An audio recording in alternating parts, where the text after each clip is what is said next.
Hello my SAAB friends, today it's going to be a quick update on the 2008 SAAB 93 Project Aero.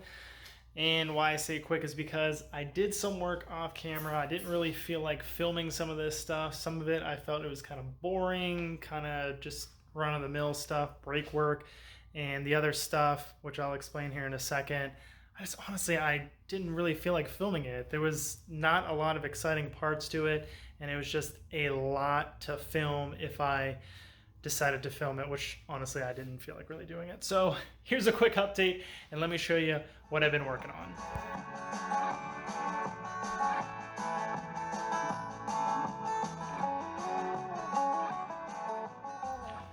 So here is the disaster that is my garage right now. All looks fine and dandy for the most part. So the first thing that I've been working on was the power steering pump. So the power steering pump on these 2.8 liter V6 turbos is a freaking bear and a half to get to. It is buried way down in there. Somewhere down in there. Oh, you can kind of see it peeking way down in there. Didn't really feel like filming this because honestly I've never done a power steering pump on one of these cars before. Well, I take that back. I've done it on the 2 liter, the 4-cylinder turbo. That one is not bad at all. There's videos already currently out there, but I had to pull off the whole front bumper, pull out the air box, pull out the core support up here, this upper portion. I was fortunate enough to figure out how to do it without cracking open the coolant system, because I honestly thought I would have to take out the radiator, maybe the condenser for the AC system, and I really didn't want to crack open that stuff. So what I ended up doing was pulling this off at a jack underneath the car, and I basically held the radiator, condenser, that whole pack underneath here, and was able to lower it just enough. And then of course with all these pipes removed, you can somewhat get access to it. Underneath this air box, there's a ginormous motor mount, which there's videos about doing a water pump, and it's right tucked in behind here. So you get all that stuff out, support the engine from underneath, and it's kind of, you know, cobble whatever sockets and stuff together to get the 2 bolts from the top and then the 1 bolt underneath. So that's been done.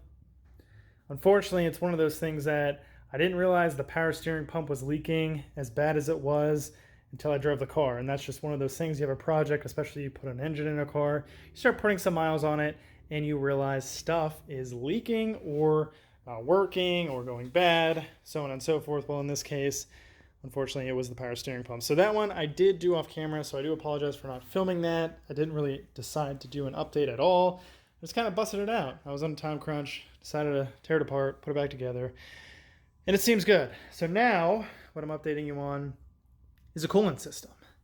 One of the things that is notorious on these 2.8 liters is the overflow tank.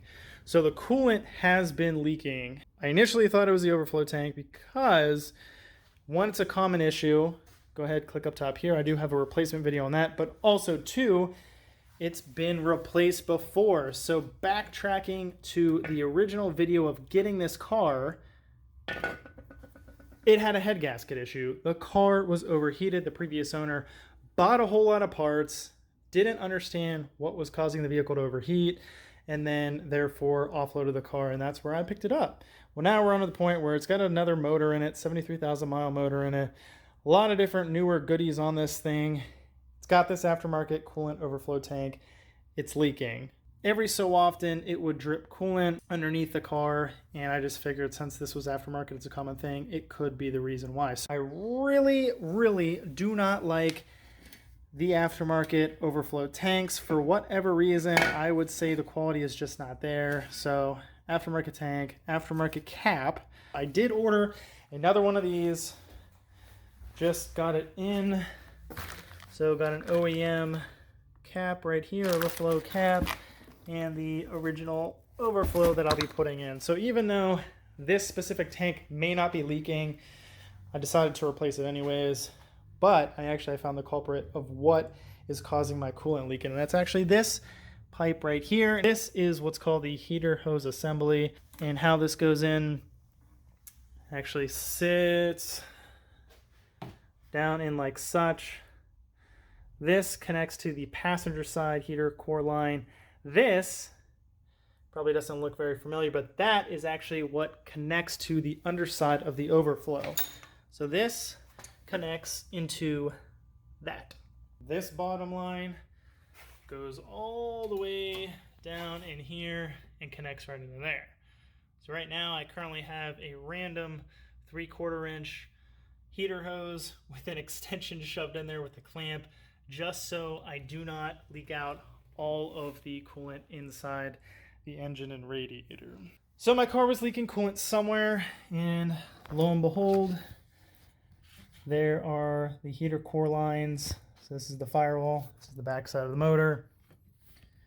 And it was leaking from specifically the passenger side most line right there, which is actually this one right here, and then the driver's side one right there. That was not leaking, but that is this line. I just kind of pulled it up. So I did a little diagnosing. This is over the course of probably 2 weeks. Been driving the car, a couple leaks here and there. Crawl underneath the car, I can't tell where it's coming from. I'm thinking it's, again, the overflow tank because it's cracked, it's leaking, it's going on the turbo, it's evaporating. Couldn't see anything. Sometimes it would be on the ground, but eventually, over the course, like I said, 2 weeks, figured out it's actually the line going into that heater core by the firewall. So I think I remedied the power steering pump, ran the car for a while. That does not seem to be leaking anymore. I only replaced the power steering pump. I retained that original line. I think it's just the pump because it was definitely leaking from the pump, coming down. The AC compressor is down here. Cover the AC compressor, and then as you're driving, fling stuff over here, and actually you can see some of the remnants right there from just everything splashing because it hits the serpentine belt, just goes everywhere. So that power steering pump, I think, is resolved. This, I didn't want to replace the line. The line, $130. The overflow tank that I just purchased over there, that's like, I think, $146, and then another like 10, 15 bucks for the cap. I have $160 some wrapped up in just the coolant overflow tank. I didn't want to spend another, 130, 140 bucks on this line because it's actually pretty well made. You have these crimp connectors right here with the Y pipe, these really nice quick disconnects. And if you're wondering how to undo these, it's pretty simple. Just get a screwdriver underneath there, pry up, undoes that. All I ended up doing to salvage this line was get some O-rings. So it's probably going to be rather difficult to see, and it's kind of gross in there. But ever so slightly right there, there's an O-ring, which looks like this. And this specific line, there's 3 ends.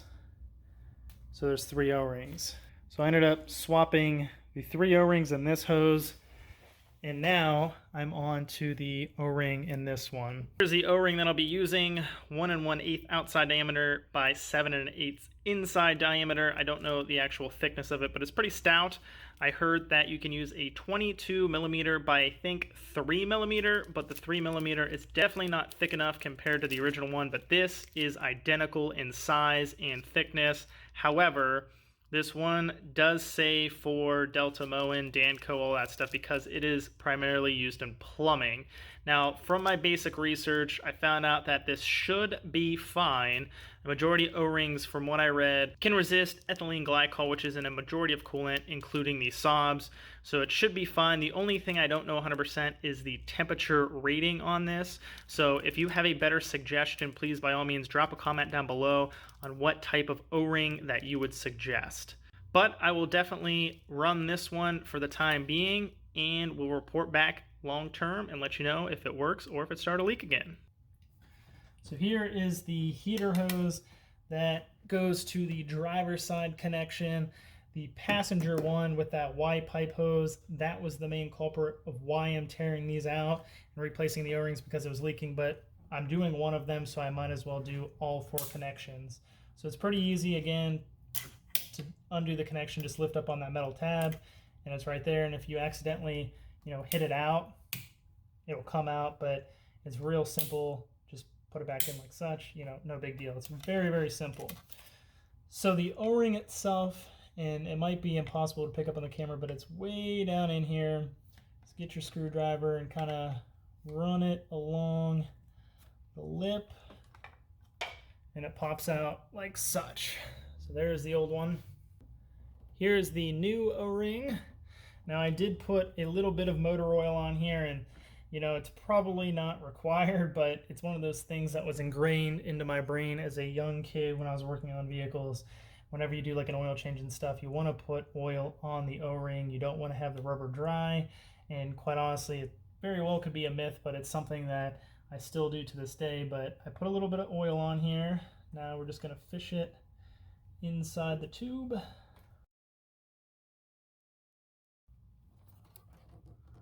All right, the new O-ring is installed. You can kind of barely see it in there. Right there. Now I just need to put all this stuff back together.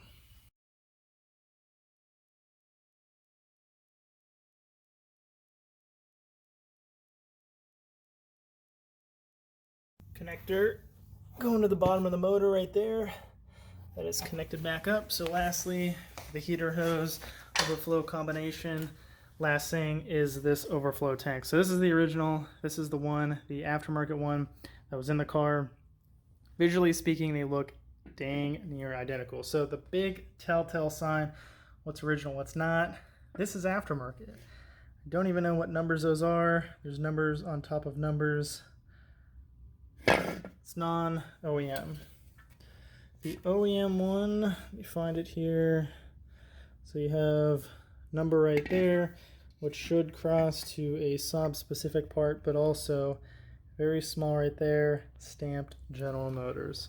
So this guy that I'm getting all fingerprinted, this one is an OEM. So out with the old aftermarket, in with the brand new OEM one. I've done a detailed video on this before, but the notch right here has to connect with the notch on this heater hose down below.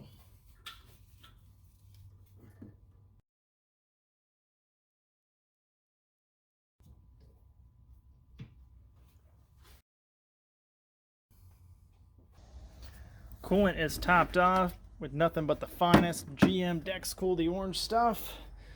Got my fancy funnel here. If you haven't picked one up, I highly suggest it. Part number right there. Super duper handy funnel, especially when you're trying to bleed systems and pour coolant into a reservoir and whatnot. It's just a lot larger of an opening and lessens the chance of making quite the mess. But it's got a bunch of adapters, screws right on here. Pretty handy. So right now, I'm going to start the car. We'll let it run for a little bit, let it bleed out the air bubbles. We'll check the fluid level again, top it off, and then we should be done.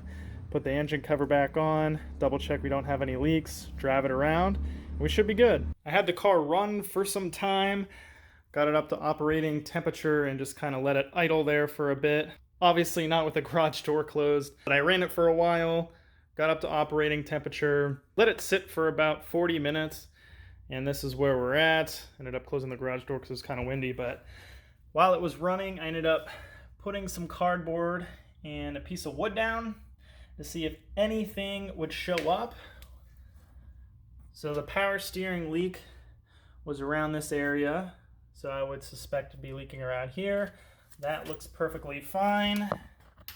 Nothing on there. There is some overspray and some like staining that was previously on here, but that is actually not from this go around. And then here's a piece of wood I had down, and the only thing is right here. And what I didn't realize was I had the air conditioning on whenever I was sitting here, so it was nice and frosty cool in the car whenever I came back out here, but the AC drain dripped some water onto the board. But as far as fluids, coolant and or power steering fluid, there is none to be found. And then double checking the connections, that one going into the block, not a drip. There's some residual stuff, some oil that I need to still clean up from the leaks before, but that looks good. Behind the engine right here, as far as those two connections going into the heater core, those are not leaking. Overflow tank, that's brand new, so that's good to go. I think it's good.